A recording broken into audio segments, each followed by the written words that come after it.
Bienvenidos a otro capítulo de La Verdad. Como cada video, les traeremos un evento, un suceso o un individuo cuyo impacto les hizo ganar una mención de honor en nuestro canal. Es así que el día de hoy les vamos a hablar del trágico caso de Juliana Campoverde, una joven ecuatoriana que desapareció sin dejar rastro en el año 2012 y que después de varios años de sufrimiento, dolor y una exhaustiva investigación se descubrió que había sido asesinada por el pastor de su ex iglesia, Jonathan Carrillo, en su afán de poder aprovecharse de ella y de su familia.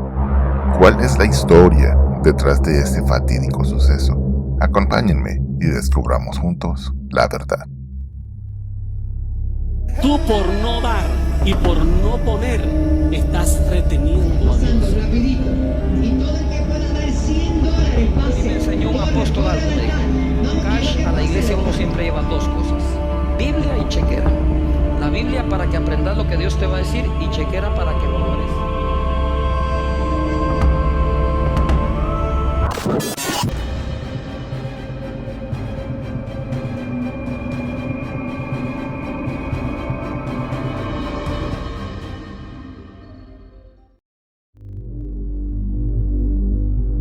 Para adentrarnos en esta historia y tener una idea de los hechos que llevaron a que esta tragedia ocurriera, empecemos por conocer al autor de este crimen, Jonathan Carrillo, ex sacerdote de la sede de la Iglesia Internacional Evangélica Oasis de Esperanza, ubicada en Biloxi, al sur de Quito, en Ecuador.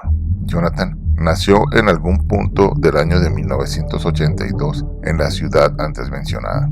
Fue uno de los 4 hijos que tuvieron Edith Sánchez y Patricio Carrillo, quien fue el pastor de Oasis antes que él. Desde joven se mostró activo e interesado en las actividades religiosas de su comunidad, por lo que se formó como el líder espiritual del grupo juvenil de la iglesia, donde tocaba la guitarra y dirigía el coro. Era tanta la devoción que emanaba de él que su padre, el pastor Carrillo, lo postuló ante los demás dirigentes de la congregación como su futuro reemplazo.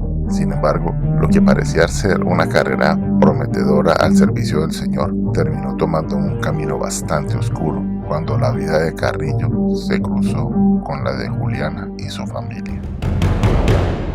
Los padres de la joven, Absalón Campoverde y Elizabeth Rodríguez, vivían en una zona cercana a la iglesia. Para el momento en que esperaban el nacimiento de Juliana, ellos la describen como alguien muy alegre, carismática y que era muy unida a su hermano Ronnie, que nació un par de años después de ella. También recuerdan que le gustaba cantar, lo cual se le daba muy bien, al punto que llegó a ganar un concurso de canto en su escuela, por lo que a nadie le extrañó que el sueño de Juliana fuera ser cantante cuando creciera, pero lastimosamente este sueño jamás se realizaría. Esta familia feliz se empezaría a caer a pedazos y para principios de los 2000 se separaría. Absalón se mudó al sur de Ecuador mientras que Elizabeth se quedó con el cuidado de los menores, y toda la carga emocional de lo ocurrido la empujó a buscar ayuda a un nivel espiritual, por lo que empezó a asistir a Oasis con sus 2 hijos. Por su parte, Ronnie y en especial Juliana empezaron a participar en las actividades juveniles de la iglesia, donde con el paso del tiempo, esta última se terminó uniendo al grupo de danza, al coro y a las clases de liderazgo. Estas nuevas experiencias ayudaron a sanar las heridas que traían del pasado. Ella siguió siendo una estudiante ejemplar, su amistad con su hermano nunca decayó y con la aprobación de su madre, con quien formó un lazo inquebrantable, empezó una relación con un joven llamado Julio, que asistía a la misma iglesia, pero esto le traería problemas a Juliana. Mientras tanto, Jonathan Carrillo, gracias a la intervención de su padre ante la congregación de pastores de Quito, sin completar los estudios necesarios y sin la evaluación psicológica requerida, logró congregarse como pastor evangélico y para el año 2010 empezó a predicar en Oasis, donde afirmaba que estaba lleno del Espíritu Santo, que podía tener visiones divinas e interpretar la palabra de Dios y las sagradas escrituras. Creo que ya hemos visto que este tipo de pensamientos generalmente no terminan en nada bueno. Cuando se supo de la relación sentimental de Juliana, los líderes de la congregación junto con Carrillo vieron esto con malos ojos y prácticamente le obligaron a terminarla, lo cual afectó a la joven, y a la imagen intachable que tenían de ella, lo que derivó en que empezara a recibir un trato diferente dentro de la iglesia, uno no muy agradable, sobre todo por parte de Jonathan. Después de graduarse, Juliana planeaba irse a estudiar a Argentina, algo que sus padres apoyaron en todo momento, pero lo que ninguno esperaba era que una solicitud de amistad enviada a su cuenta de Facebook traería el fin a todo lo que había planeado.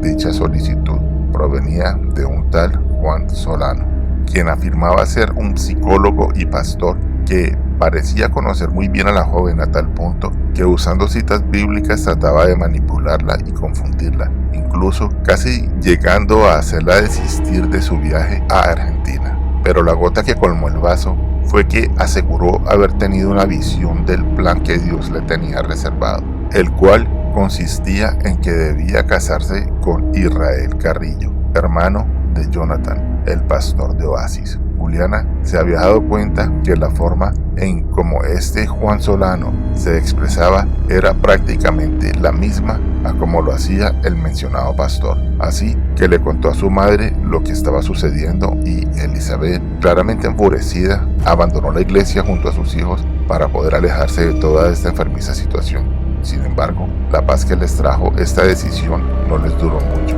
ya que el 7 de julio del año 2012, Juliana saldría de su casa y nunca más la volverían a ver. Ese mismo día, pero en la noche, en medio de su desesperación, Elizabeth recibió un mensaje que supuestamente le envió la joven, en el que se podía leer que había conocido a alguien y que decidió fugarse con él, pero su madre, que la conocía perfectamente, sabía que esto era falso, por lo que a la mañana siguiente trató de poner la denuncia de que su hija estaba desaparecida, aunque en un principio no recibió la ayuda necesaria. El 9 de julio, el padre de Jonathan habló con la hermana de Elizabeth, a quien le dijo que estaban orando para que Juliana apareciera y que estaba convencido de que pronto llegarían noticias de ella. Y como si fuese una profecía, a los pocos minutos recibieron un mensaje de la joven en la que decía que se encontraba bien y les pedía que respetaran su decisión. Esto decepcionó a los Campoverde, pues sabían que esto no provenía de su pequeño. Durante 2 años los padres de Juliana, su hermano, familiares y conocidos colgaron afiches con la imagen de la joven y buscaron toda la ayuda posible. Para este entonces la policía ya estaba involucrada en el caso y habían descubierto que se realizaron algunas llamadas con el número de la joven desde un teléfono ajeno al suyo. Sin embargo, Absalón y Elizabeth no estaban conformes con su trabajo. Por su parte, esta última siempre creyó que la iglesia Oasis estaba de algún modo involucrada en la desaparición de su hija, y sus sospechas poco a poco se irían haciendo realidad. En mayo del año 2014, Jonathan Carrillo, quien era uno de los principales sospechosos, fue llamado a una audiencia. En la misma, aseguró haber visto a Juliana y a su madre el día que desapareció, que la vio un par de días después, pero que desde entonces no volvió a saber nada más de ella. El pastor no pudo dar más información porque afirmaba que debía guardar silencio por estar bajo sigilo de confesión, algo que luego se comprobó que no existe en la iglesia evangélica. En septiembre del año 2018, después de 4 largos años sin haber tenido avances en la investigación del caso de Juliana, Jonathan Carrillo fue arrestado por las autoridades, ya que éstas lograron comprobar que desde su teléfono se realizaron las llamadas con el número de la joven. En noviembre del mismo año, Jonathan decidió colaborar con la investigación, no porque esto le ayudaría a conseguir una rebaja en su sentencia, sino que para su conveniencia. En ese entonces ya se había librado de su supuesto sigilo de confesión. Para resumir, confirmó que Juan Solano era una cuenta falsa suya, creada para guiar a Juliana por el buen camino, pues creía que ella se estaba descarrilando. Por otra parte, aseguró que la joven había muerto por una caída accidental y que por miedo, arrojó el cuerpo a una quebrada. Se hicieron investigaciones en el lugar que mencionó, donde se descubrieron algunos restos óseos, los cuales después se comprobaron que pertenecían a una mujer. Sin embargo, no se logró saber si eran de Juliana o no. Las autoridades tenían más que claro que el pastor había acabado con la vida de la joven, pero el cómo y cuándo lo hizo, hasta la fecha de publicación de este video, sigue siendo un misterio.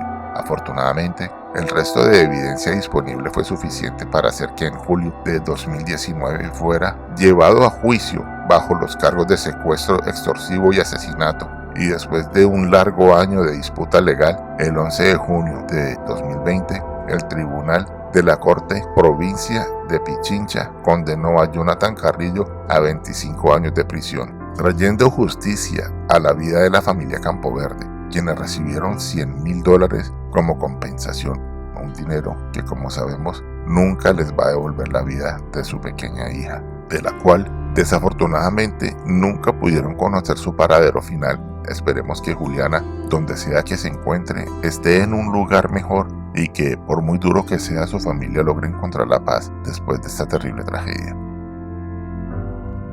Sin más que decir, es aquí donde nos despedimos y les deseamos buenos días, buenas tardes o buenas noches.